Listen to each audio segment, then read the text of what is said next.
Hello everyone, Blue Star Saber here, once again to do another The Mandalorian review. This time the third episode and the 19th episode overall of The Mandalorian. That's it, well, third episode from the third season, and of course the 19th episode overall. The episode, of course, is titled The Convert and all that stuff, which from what I can tell, could either be a reference to what happens at the end of the episode or what is actually going on in this episode. But yeah, so this episode, this episode will be following off from the last one, where Din Djarin bathed in the waters of Mandalore and got dragged in, where Bo-Katan rescued him from the Mythosaurus and discovered that there's still one existing.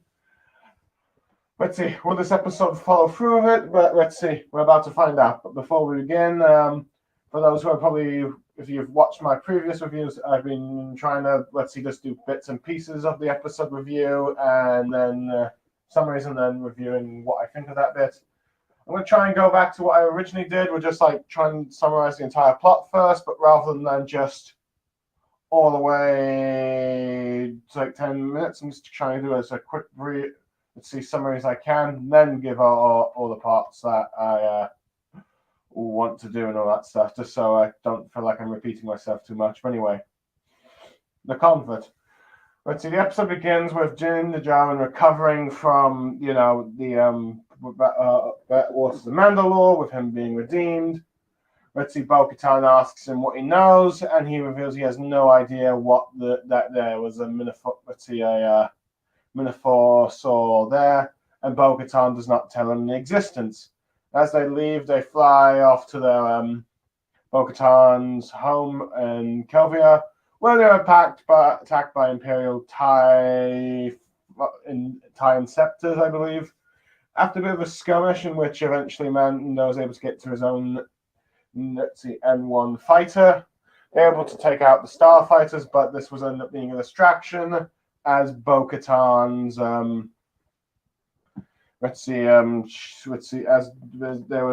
TIE bombers bombed her castle, which she tries to take on revenge against whichever Imperial warlord that did this. But unfortunately, there's too many TIE fighters to deal with, so she and Mando is forced to retreat, and which then follows back to we end up cutting to Coruscant, where we are now following Dr. Passing, who I believe is identified in this episode as Pen Persing. And also we see what's her name? Oh no, let me just let's see. The Moff Gideon's Imperial officer, who was identified later in this episode as Ilela Kane, as he's talking about how he, became part of the Empire and all that stuff to try and get a cloning cure to help, people like her mother who died from a heart attack and all that stuff. And talking about how he's now glad to be with public, meeting bureaucrats and all that stuff.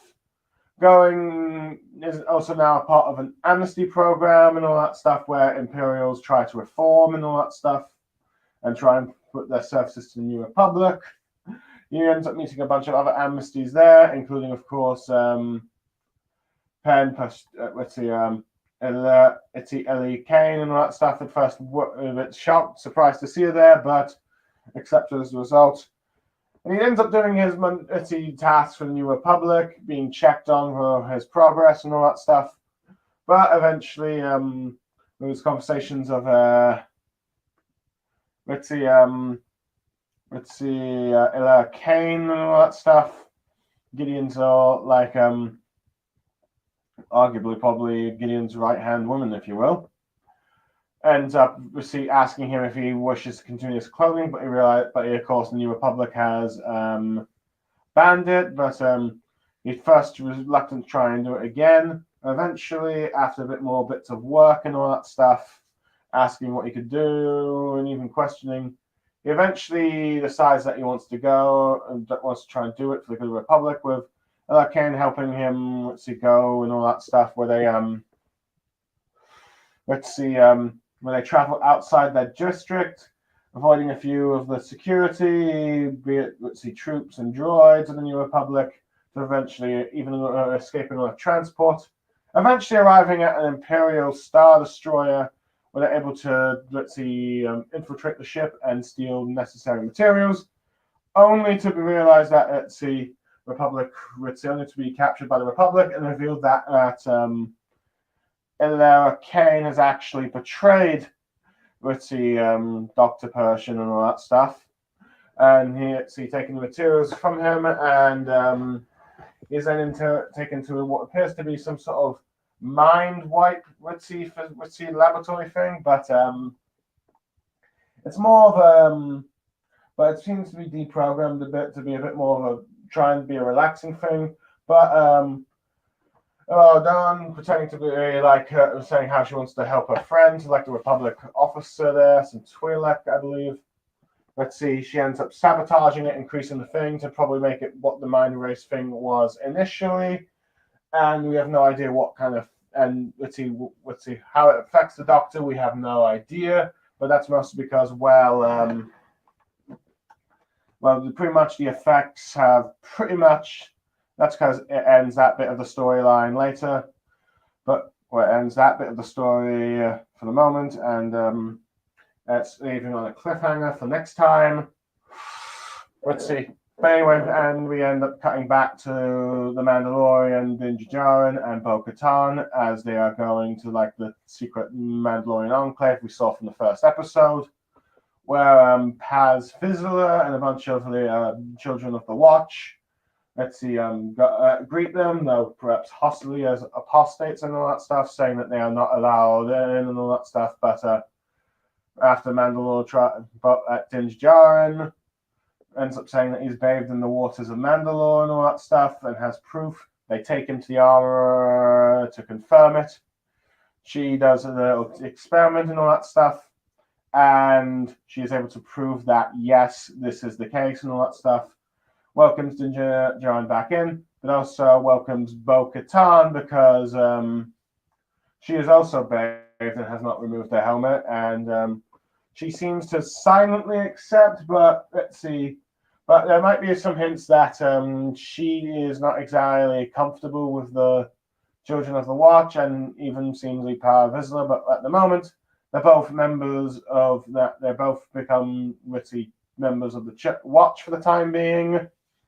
But she still seems to keep the secret of what she saw back on, the Mines of Mandalore and all that stuff, ending the episode. Well, I have to admit, it's a very interesting episode, at the very least. I find it interesting that the fact that Ginger Darren, I do find that interesting that Bo-Katan is keeping the Mythosaur from Din Djarin a secret. For what reason, I do not know. She perhaps doesn't believe what she saw. Is it perhaps she's starting to wonder, and is she starting to wonder if the legends might be true, and is she reluctant to admit that Din Djarin is? Or does she have her own secret motivations of trying to tame the beast and gain control of Mandalore through that? We do not know, but at the moment, she has not told Ginger Darren. Will she in the future? Who knows? But let's see. At the moment, it could be possible that despite the fact that she might be appearing to be Ginger Darren's friend, still might have some motives to try and overthrow him, at least try and reclaim the Darksaber and even the creature itself. Let's see down the line, but for all we know, she could, of course, try. We have to wait and see, and what they intend to do with that bit. But at the moment, let's see. Din Djarin has been bathed, so he's now officially back in his order and all that stuff. I'm not sure how most to feel about this. I figured many people thought that the whole point of Din Djarin is to get away from the sort of occult-like thing of the Watch, but for all we know, that might be something down the line where he realizes, you know what, perhaps it's best. This order of Mandos isn't perhaps the best for the future of Mandalore. I've forged my own path, but at the moment, he'll be a part of the Watch again and all that stuff. But that's probably when I'll get more to a bit at the end. But yeah. But I do like how he takes a sample, of course, because yeah, of course, that's probably the best way to show proof and all that stuff. So yeah. Anyway, as a result of that, they end up leaving. I do like how they end up thanking, and I do like how like R5 seems now to be a permanent member of Mando's crew and all that stuff. I mean, granted, for we know, he could end up taking him back to Tatooine with that Pelly or something. But yeah, let's see how let me yeah, Pelly motto and all that stuff. But at the moment, let's see, R5 seems to be staying with Mando, but which shows a long way Mando has at least come towards droids. But I am curious to see if he will try and return to let's see, if he will try to return to Navarro to meet Graf Kagura. I wonder if they're going to try again to rebuild IG-11, or is that still, not going to happen now? But yeah, seems like it's not going to happen. So it was kind of pointless with that fake resurrection thing. But I guess that is more of a flaw of like the previous episode. But yeah, but who knows? It could still be that IG-11 comes back somehow. We just have to wait and see. But yeah, on that bit. But yeah, but enough about my talk of droids. Let's see. But yeah, I do like how the fact that you've got the let's see that we haven't seen the end of Bo-Katan, and she seems to and it seems like she's going to be a bit of a regular for the season. For we know, she might just be regarded as a main character, same as Betsy, Mando, and of course Grogu and all that stuff. Besides season, if she turns out to appear in every episode. But yeah, but I have to admit, I do quite like the space fight with the space battle, or let's see, starship battle with like the Mandalorians and all that stuff. And it's kind of cool to actually see the standard Mandalorian ship, I believe, the vehicles. The Kumar class fighter / transport. Let's see, fight in live action and all that stuff. And I kind of like how they use one of the wings to sort of do like a turn and all that stuff during the fight. But yeah, I do like how its dropship things allows Din Djarin to fly to get the MB1 thing. And I do like that we actually got to see some of the starfighters bombing attack and all that stuff. But since we haven't seen that since the Phantom Menace, so yeah, it's destroyed one of the TIE interceptors. But I do like how, but I do feel bad for Bo-Katan. It's like she can't catch a break. The Empire takes everything from her world, her family, and all that stuff, and now her castle. So yeah, so it means that she has no choice but to try and go with Mando and all that stuff. So yeah. So yeah, so to try and seek shelter with like the other Mandalorians. I do like how she showed anger and was trying to determine to wipe out the Empire as much as possible, but Din Djarin ended up being the voice of reason for her, telling her that, it's probably best that we can't take on these numbers. We gotta go treat somewhere else and all that stuff. I do like a bit of a joke as well that she goes on about how she's taken so many warlords that they've come to get payback against her. So yeah, all those efforts to try and reclaim, to try and build up a Mandalorian fleet to take back Mandalore, and she lost it all sadly when she didn't get the Darksaber, but she still has to deal with the consequences of the Empire going after her anyway. But yeah, this episode ended up being arguably the longest of the season yet, and it was mostly because, well, we took a break from the Mandalorian and instead primarily focused on Dr. Pen Pershing and all that stuff. The scientist, of course, everyone knows, who was experimenting on apparently experimenting on Baby Yoda for Moff Gideon and all that stuff that was captured at the end of season 2, and we end up finding to see what it is, and oh joy, brilliant! We actually got to see Coruscant. The first live action appearance since Revenge of the Sith and to an extent, you could also argue the special editions of Return of the Jedi from at least 2004 onwards. But yeah, depending on what canonical order. But yeah, well, actually, okay, we see a brief flashback of it in Rogue One. And I guess maybe Kenobi, but like we actually got to see Coruscant in the New Republic era at last, or at least post Return of the Jedi in live action and that stuff. And let's see, there's quite a few things that still remain the same, like the Opera House and some of the many of the cities, though no Jedi Temple. We'll see, though. Granted, I didn't really see the Galactic Senate. And of course, the Jedi Temple was probably gone. Well, I think it became the Imperial Palace, but I have no idea what happened to that afterwards. But yeah, I wonder if people will eventually. I wonder if it'll eventually become a place for the Jedi Order again, or whatever the Jedi become and all that stuff after. If once Rey tries to teach people in the Force and all that stuff. But yeah, at least. Who knows? It really depends what they're going to try and do post Rise of Skywalker with the Jedi in the Disney canon. But yeah. But yeah, it was kind of cool seeing how the opera thing was used for like a talking thing for Penn and let's see, per song and all stuff. And it's interesting to we end up learning quite a bit of the main character in this episode and all of that.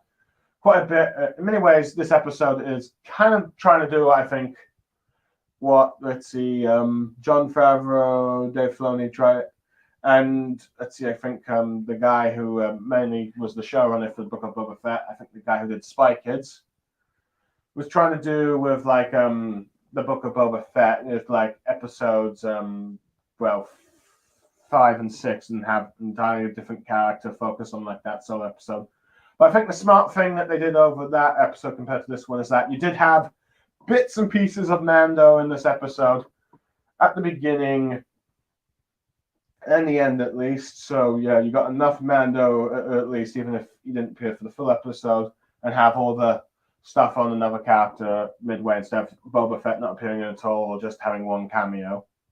So, appearance. So, yeah, I think they've learned their mistakes from that, given the reception, but yeah. But it's interesting to learn a bit of Pershing and all that stuff, as we end up learning during his speech that as a young scientist, and as he ends up talking to Ellen Dunn and all that stuff, is that his mother was a doctor and all that stuff and admired her, but she had suffered a heart attack or some sort of heart condition, or at least probably a heart attack, and died. And he feels like her life could have been saved if there was like an organ replacement of it. And this is why he is so committed to cloning technology that the Kamino's, the Kamino's done and all that stuff, because he wants to create clone organs and donations so that many beings in the galaxy can use and survive compared to our mother. So yeah, we see that he ended up having noble intentions. But of course, as the working for the Empire and cloning all that stuff means that they were used for more rather sinister purposes and all that stuff. But yeah. As a result, he had some quite regrets, but he's saying to the public how he's glad that he's at least trying to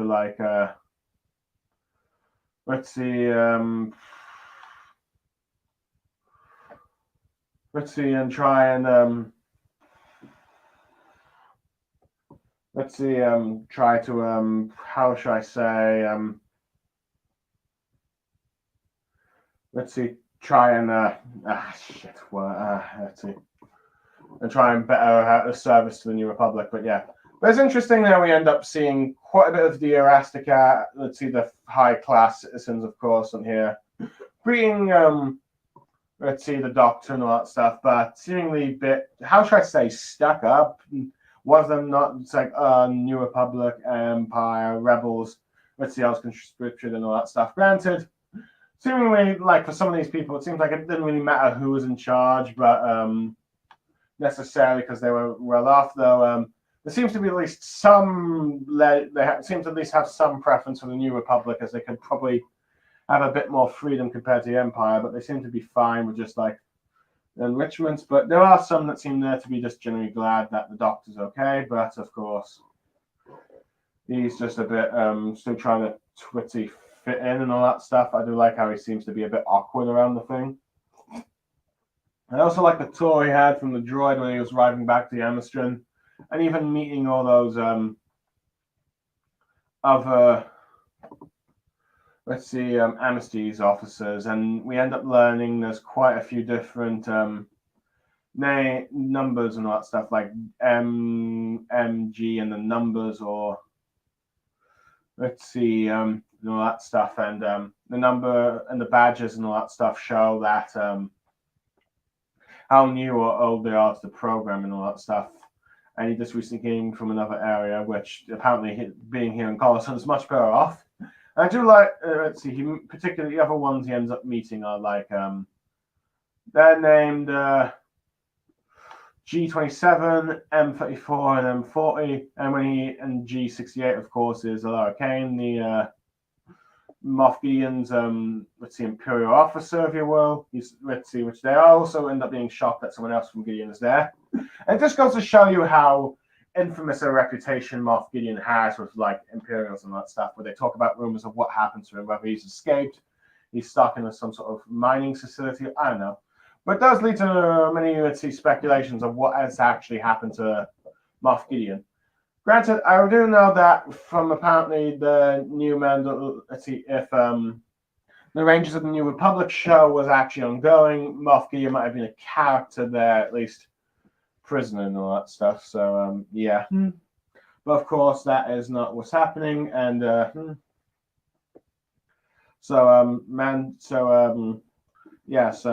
whatever was going to show possibly him escaping in that show, let's see.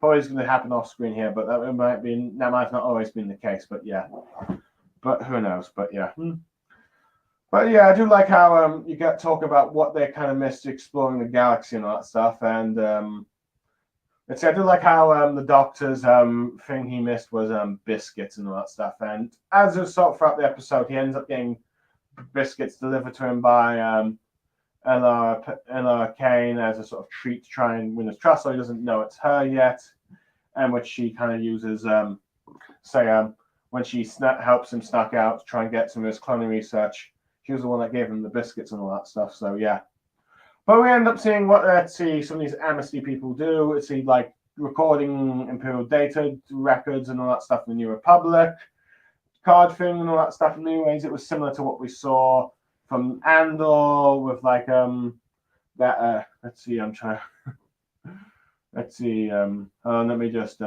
see if I can just type up Andor. Let's see the character's name. I believe it is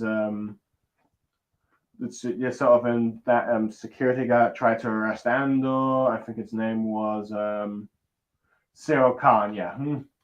I gotta get used to trying remembering that name, but yeah. So he seems to have done the same job that is as storing data records and all that stuff in the Empire. For New Republic, but we end up seeing. Let's see. Interesting. We end up learning quite a few days of the let's see, Star Wars Galaxy here, or at least first. Let's see, reference to what they have for like days.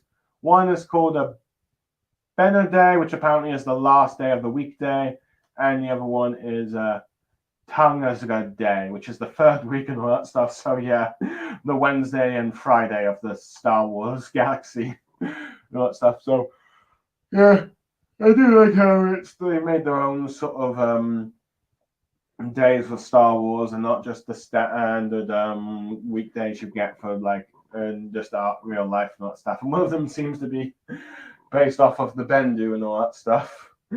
Let's see, as that was an old lore in Star Wars, but yeah, well, not maybe the Bendu creature, but the Bendu monks apparently. But yeah, I guess there was a lot of things that are associated with the Bendu. I mean, I think George Lucas even intended to call the Jedi Bendu at first, or something called Jedi Bendu, instead of just Jedi Knights. But I think most people put, yeah, Jedi Knights is probably better. But yeah. And even goes through like we see sessions with Therapy Droid and all that stuff, saying let's see, answering yes or no on whether or not and how he feels about the New Republic. And at the moment, he seems fine and content. But when he ends up spending more time with Pen Pashang, where they end up exploring like a festival area in Coruscant, and we learn that there are trillion. Well, actually, probably in Phantom Menace, there's said about trillions, but yeah. And it's interesting to see like the sort of festival area play out. We see all these kind of things, like those robot stilt kind of thing, sort of magician with like a creature and all that stuff, a lizard with scale with a sort of like spiky thing from like Jurassic Park, if you will. It's best I can describe it. And we end up seeing the one rocky place in Coruscant, like the top of the mountain bit. And there's like a funny scene where he tries to touch it from the goading from a let's see a pain, but only told to not touch. It's that it's, a droid says that's not allowed, and picks up his ice cream from littering. I do like how the ice lollies here seem to be glowing and all that stuff. So yeah, and this is where we see her. Let's see. To be honest, I had a feeling that she was going to betray him, but I do like how this is where she starts to egg him on to let's see, wants to do your cloning receipt, get eggs him on to try and do his cloning research thing, which he admits he was so close to, but he does feel like it's good for the New Republic, but wants to follow the rules of the Empire. But of course, Elaine does a subtle goading on and all that stuff. And I do like how it slowly builds off of him, where he ends up asking questions about, after receiving a bunch of data chips about erasing Imperial tech. And this is another thing about this episode that I do like, is the fact that we're actually learning what bits and pieces about the New Republic.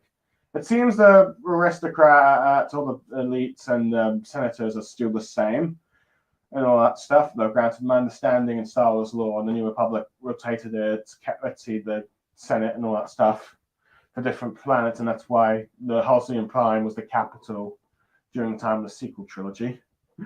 I guess they decided, Coruscant is too big of a planet, too popular of a planet to destroy. We might as well create a new one and all that stuff. So yeah.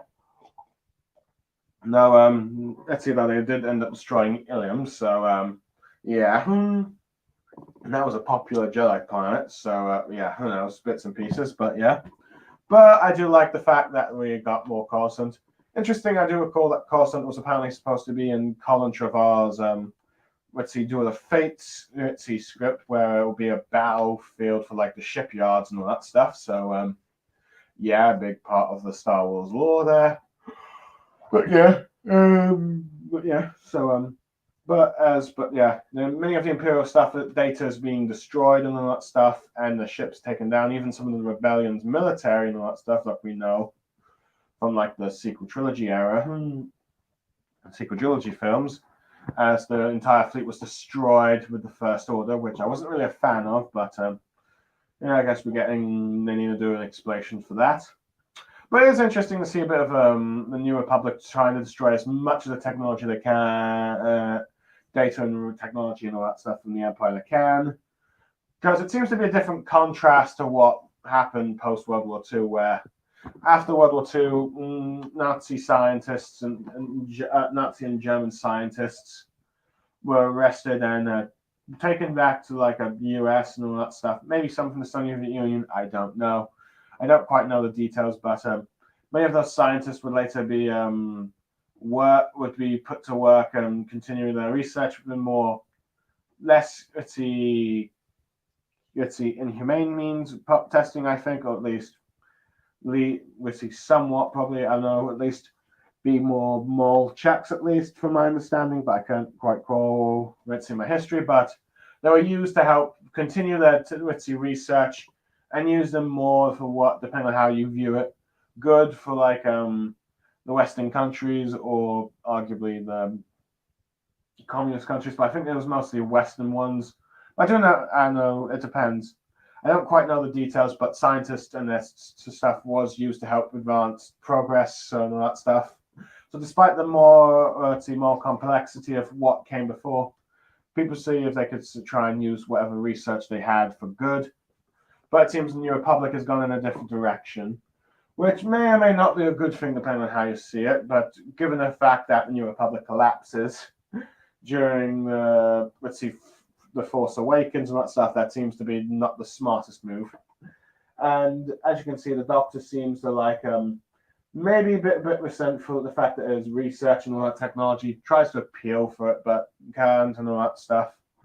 And he ends up asking the therapy droid like, if it's for the good of the New Republic, wouldn't mind and all that stuff. Let's see, a vague question to the droid, which he said yes and all that stuff, but doesn't realize what he's planning to do.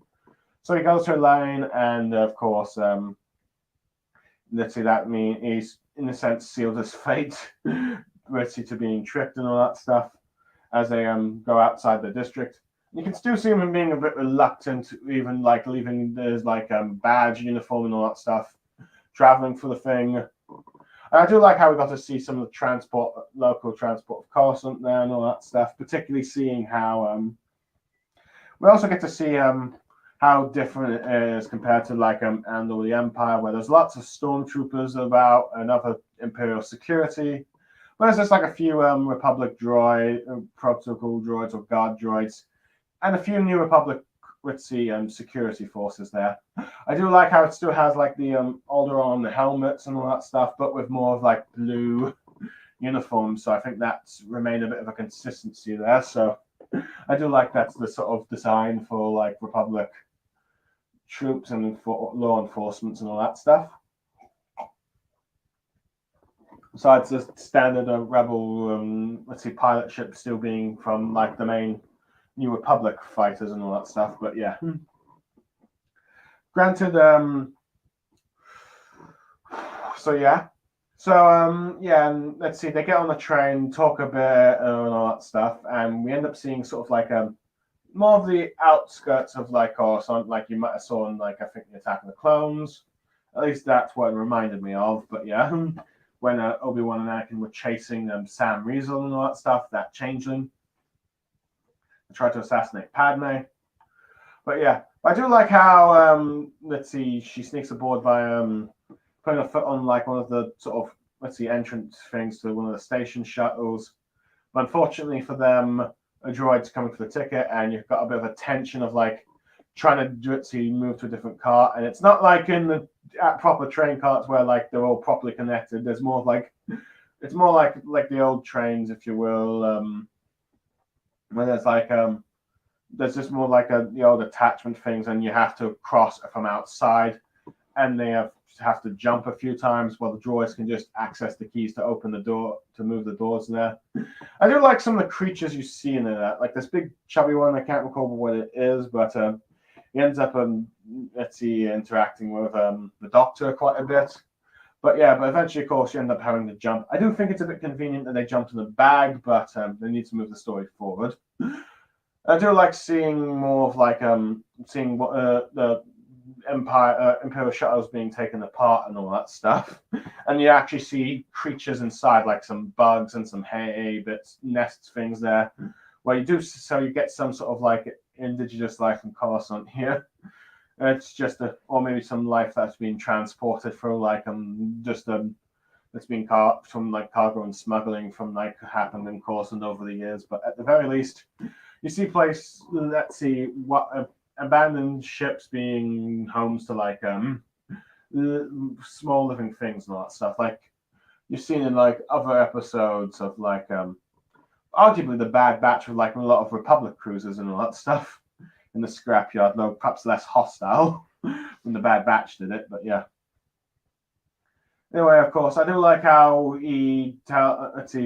at this point they sort of introduce the names and all that stuff, because they never really did that crossing paths, because that was different in the Empire. But I do like how she's just using this as more of a deception to get more of his trust in her. And I do like how he talks to it, and I do feel bad for the Doc, because he's like telling himself a personal story to her about like what happened with his mother and all that stuff as a doctor on the planet and all that stuff, as he tries to get all the bits and pieces he needs. Which I have to admit, interesting how I only needed like a few materials in a white box, but I think taking an entire lab would be too much. But I do like there's a bit of a tension at first where thinking like someone's discovered them, but when they leave the shuttle, they're surrounded, and you see the setup. I knew it was coming, but I figured she was going to be kidnapped by the Empire. But nope, she sold him out for New Republic. Now, why she did that, I don't know. Let's see. But it seems to be so he would be done to the minor racer thing, which apparently it's something they had from the old Imperial thing, which Amon Calamari says it's fine, it's changed a bit, and it's even been used on him to make him better, and it's been used as some sort of fairy possession. But let's see, you can clearly tell that it's some ethnical, let's see, something completely unethical, which in many ways it is kind of interesting to see that in some ways, while democracy has sort of returned to the galaxy, there are still some ethnical and moral questionable things that haven't necessarily fully been different from the Empire, at least, especially with this memory race, I think. But granted, the Empire is much worse. Granted, they seemingly think that it's the fact that they think the Doctor's had a relapse from the report, as Lauren seems to, of course, given it before, but this is clearly a clever setup, as she tries to say, like, oh, he's my friend and that stuff. Let's see, but it makes her look good, and the Doctor look bad at the very, like, they think he made some progress, but she seemed to be a bad seed, so they're now going to try and erase or at least smooth some memory thing for him. I don't know what entirely they're planning to try and do, but of course, instead, but of course, Elaine, of course, is, erasing the whole memory thing. Now, what she plans to do with this, I don't know, but let's see. Now, how he is going to try and now what's going to happen to him, I don't know, but yeah, I do like how she tricks the Twi'lek into thinking, oh, I'm just doing my friend, but sabotaging the memory thing. Now, who knows what she's trying to do and erase the memory? I don't know. Perhaps she is going to try and download the contents of his brain and take him to Moff Gideon, because I have a feeling she's still actually loyal to him. Or is she going to, or is she going to, let's see, my guess that's probably it is, or is he trying to reprogram him to be loyal to the Empire again, or something like that? We have no idea, but I do believe the scientist, I'm not sure, it might have been from the season 3 trials, I need to rewatch it, but I think there is maybe one scene where Mando meets the Doctor again, but I might be just thinking of that New Republic, let's see, Starfighter captain and all that stuff that Din Djarin ends up meeting whenever he's flying and all that stuff, but I could be wrong. But yeah, and the one that gave Cara Dune her New Rangers Republic badge. But yeah, but we'll have to wait and see. But I do think that we'll see, despite his attempts to escape the Empire, there still seems to be some things to that he's not quite escaped yet. Despite his best intentions, is being set up.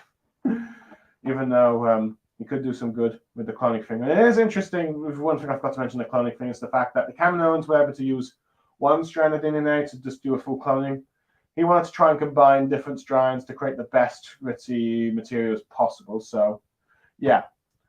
Now, let's see. Now, what the Empire was planning to do with it, I don't know, but given the fact they wanted Grogu, perhaps something Force-related, possibly what they're going to use to try and create Snoke, or like used to resurrect Palpatine, but yeah, for Sith alchemy, but yeah, all kinds of like let's see, convoluted things that happen in the Rise of Skywalker, but I guess they're gonna try and explain it with the Star Wars materials here, but yeah, but I guess they're gonna try and make it work, but yeah, but this is arguably the first episode of the this bit here is arguably the first that really tries to tie into the sequel trilogy. With the galactic politics of the New Republic, but yeah. But anyway, but the last thing, of course, let's see, I thought the episode was going to end on that cliffhanger thing, but instead, of course, Mando is back with the watch and all that stuff. And I do like he's taken Bo-Katan there as like, you need a place to be safe for the time being. It's never not he's actually going to keep it. She's going to stay there. Let's see, remains to be seen, but yeah. But I do like how, and despite arriving there, let's see, Paz is like, you're not welcome at Pastai, and despite his attempts to try and say, I have gone to the waters of Mandalore and all that stuff, they don't believe him, and they even don't believe in, and they don't even trust Bo-Katan when she introduces herself, because if you heard, is an apostate, which matches what the armorer said and all that stuff. But he does, after trying to persuade that they have enough, shows her like the tube of water that he has proof and all that stuff. I do like, okay, yeah, all right, fine. We have to have the armorer check and all that stuff. I do like how the armorer just remains completely calm and remote. Let's see about it, and just takes it, and of course pours into like the mind thing. And it's interesting that this is how they confirm it. Like the armorer can confirm it by pouring some of the water in like the, let's see, one of her tool bits things, and it kind of interesting. It shows that it also sparkles. So yeah, that's how they can confirm that it's actually the water. So yeah, and just like it said, yeah, you're back in with the watch, and you see how the others just immediately accept it. This is the way. You get pats on the back and all that stuff from the other Mandos. But yeah. But one thing that was interesting is the fact that they seem to surprise is that they decided to, the armorer wanted to add welcome Bo-Katan into the watch, despite the fact that she does not follow their ways and even states it. But says that since you were bathed in the waters of Mandalore and have not removed your helmet since, you can join us, which it is interesting because the way she was talking about Bo-Katan in the last episode,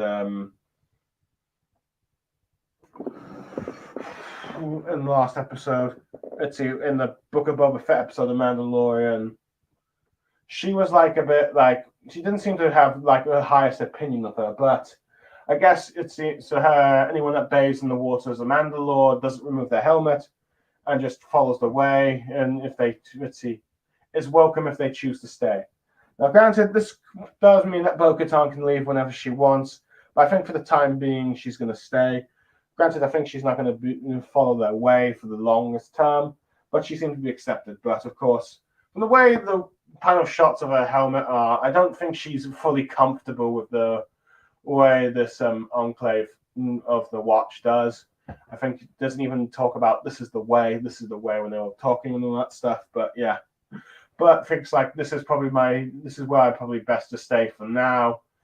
But yeah, but she might be, whether or not she's actually plotting something, maybe to try and reclaim the Darksaber from Din Djarin, or whatever she plans to do with the information in Minnesota, yet remains to be seen. Granted, there's also Paz Vizsla there, who is also, doesn't seem to be entirely happy that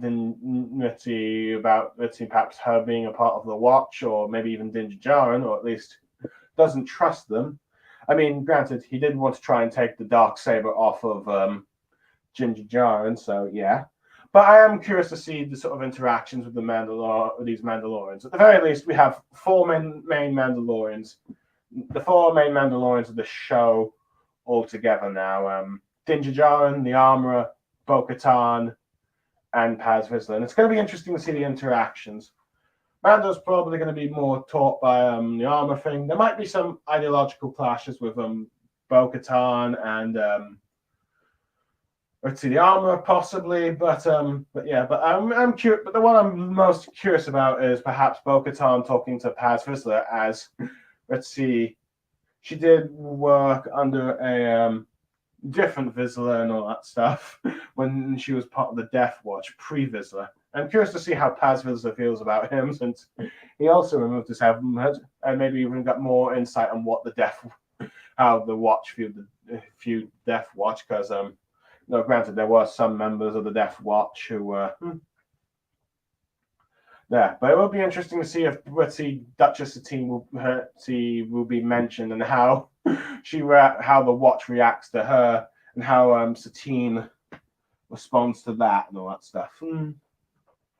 But yeah, but granted, the only thing I'm curious about is whether or not Sabine will end up meeting these Watch Mandos. But I do know that she's supposed to appear in like the Ahsoka series. But yeah, but I do think like Din Djarin will try to get Bo-Katan to be settled in. But yeah, but I do feel like there will probably be some sort of conflict between them. But for now, they seem to be on the same page, and what they're going to do next remains to be seen. But my guess is, since they now have proof about the waters of Mandalore, they might try and gather the other clans and try and rebuild Mandalore and the planet and all that thing. They might try to use Din Djarin because he has the dark saber and he can unite the clans, but we'll have to wait and see. But yeah. Overall, I'd say this is a very good episode. In many ways, is it the best episode of the season? Who knows? I'm inclined to say so, but it is interesting because this is like the one episode where you didn't have much of the Mandalorian, instead you focus on a different character.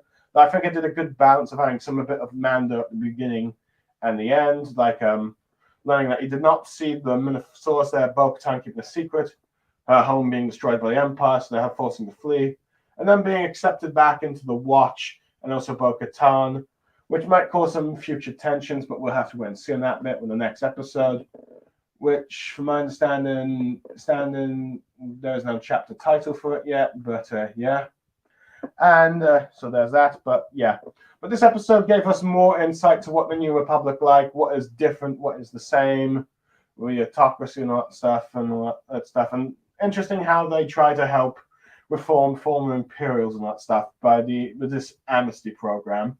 Granted, it seems like the classes of the Coruscant have not really changed much. And let's see, we learn how they just try to ban cloning and erase other Imperial technology. I'm curious to see what they did with what they want to do with the Kaminoans. And interesting how they get the amnesty to talk about the time in the Empire. But of course, let's see, we end up learning more about Moff Gideon's right-hand woman, if you will. And I do like how, let's see, we see him trying to fit in the New Republic, but really wants to do his cloning and gets egged on, only to be double-crossed, only to get like that mind erase thing, which we don't know what it will do. Either it's to, let's see, she's trying to permanently erase his mind, so none of Moff Gideon's secrets are revealed. Let's see, perhaps take a bit of information that the Doctor had to continue the research without him. Or possibly try and reprogram him to be loyal to the Empire. Let's see, that have to be seen, but yeah. It was nice exploring Coruscant and even seeing some new parts of it, such as the one mountain bit and the whole thing. But yeah. But I do feel sorry for the scientist, but yeah. But hopefully we'll find out his fate in a couple of episodes. It might not be straight away, there might just be more of a focus on the Mando again. But we do know that eventually he's going to end up meeting that New Republic pilot.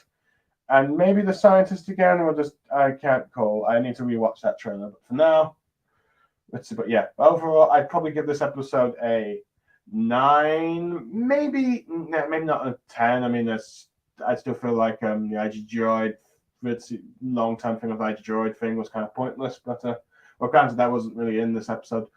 But yeah, R5. But yeah, R5 seems to be a permanent companion for the Mando for the moment. But yeah.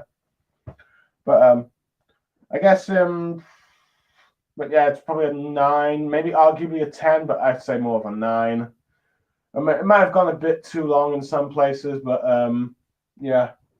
I do like the sort of civil conversations and all that stuff that they had throughout the episode with like Amazons and all that stuff. But yeah, overall, a sort of 9 out of 10 episode around that, maybe a 10, but just mostly because you got to see Coruscant again. But I guess and more build up with like and Bo-Katan interacting with like the Watch Mandalorians and where that will go. But yeah, 10. For those who end up listening to this review, I hope you enjoyed it. Granted, my whole point was trying to summarize and give my thoughts to have a much shorter time thing. But I guess all those details we picked off. But at the very least, I think I was quicker on the summaries this time. But yeah.